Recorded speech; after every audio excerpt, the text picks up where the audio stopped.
بسم اللہ الرحمن الرحیم۔ السلام علیکم۔ ایک درویش اور اس کا کمسن چیلا شہر سے دور کسی جنگل میں رہتے تھے۔ درویش عام طور پر یاد خدا میں مصروف رہتا تھا اور چیلا آس پاس کی بستیوں سے بھیک مانگ کر اس درویش کی خدمت کیا کرتا تھا۔ درویش کا دل انسانیت کے درد سے لبریز تھا اور وہ صبح و شام انتہائی سوز و غداس کے ساتھ یہ دعا کیا کرتا تھا کہ اے میرے پروردگار، میں ایک بے بس اور بے وسیلہ انسان ہوں اور تیرے بندوں کی کوئی خدمت نہیں کر سکتا، لیکن اگر تو مجھے بادشاہ بنا دے تو میری زندگی کا ہر سانس بھوکے اور مظلوم انسانوں کی خدمت کے لیے وقف ہوں گا۔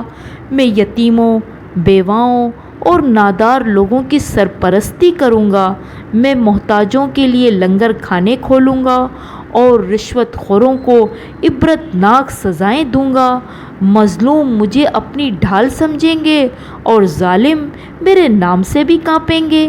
کمسن چیلا جب درویش کی یہ دعا سنتا ہے تو اسے یقین تھا کہ مرشد کی یہ دعا ایک دن ضرور قبول ہوں گی، لیکن وقت گزرتا گیا اور وہ چیلا جوان ہو گیا اور نیک دل درویش میں اب بڑھاپے کے آثار ظاہر ہونے لگے۔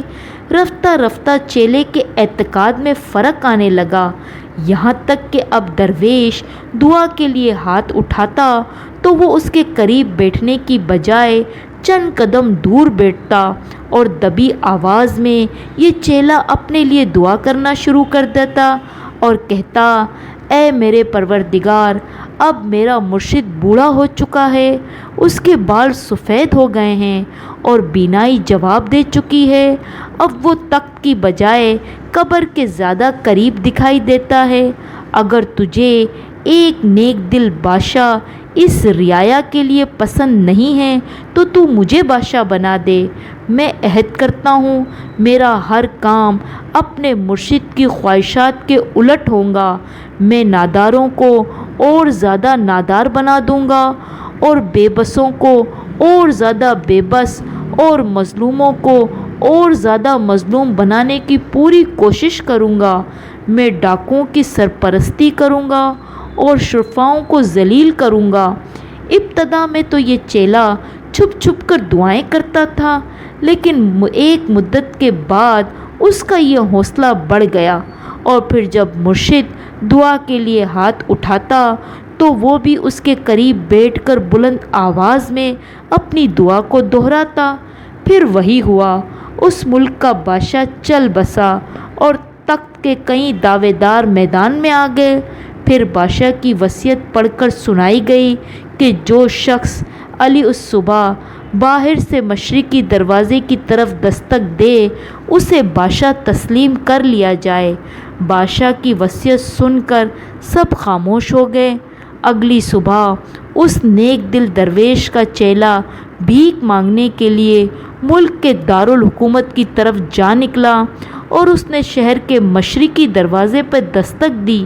پہرے داروں نے دروازہ کھول کر اسے سلامی دینا شروع کر دی اور امرا اسے ایک جلوس کی شکل میں شاہی محل کی طرف لے گئے اور اسے بادشاہ بنا دیا گیا۔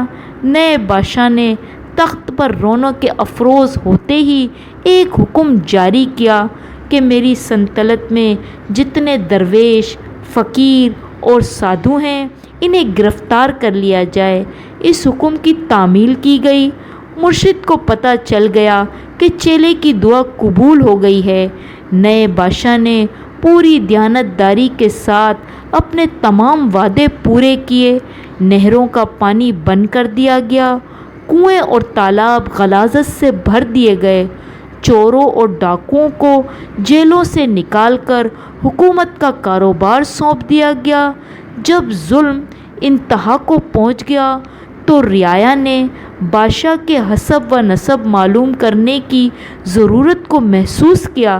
رعایا کا ایک وفد اس مرشد کی خدمت میں حاضر ہوا اور فریاد کی، خدا کے لیے ہمیں اس بلائے ناگہانی سے نجات دلائیے۔ عمر رسیدہ درویش اب اپنے چیلے کے سامنے جانے سے بھی گھبراتا تھا کہ کہیں وہ مجھے بھی گرفتار نہ کر لے، لیکن رعایا کی گریہ وزاری سے متاثر ہو کر وہ یہ خطرہ لینے پر آمادہ ہو گیا۔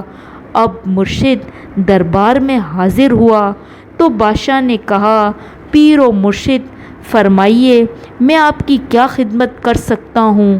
مرشد نے کہا، میں صرف رعایا کے رحم کی اپیل کرنے آیا ہوں، خدا سے ڈرو، یہ سب کچھ فانی ہے، اگر ہو سکے تو موت سے پہلے کوئی نیک کام کر لو۔ بادشاہ نے کہا، یہ آپ کی خوش قسمتی ہے کہ آپ میرے مرشد ہیں۔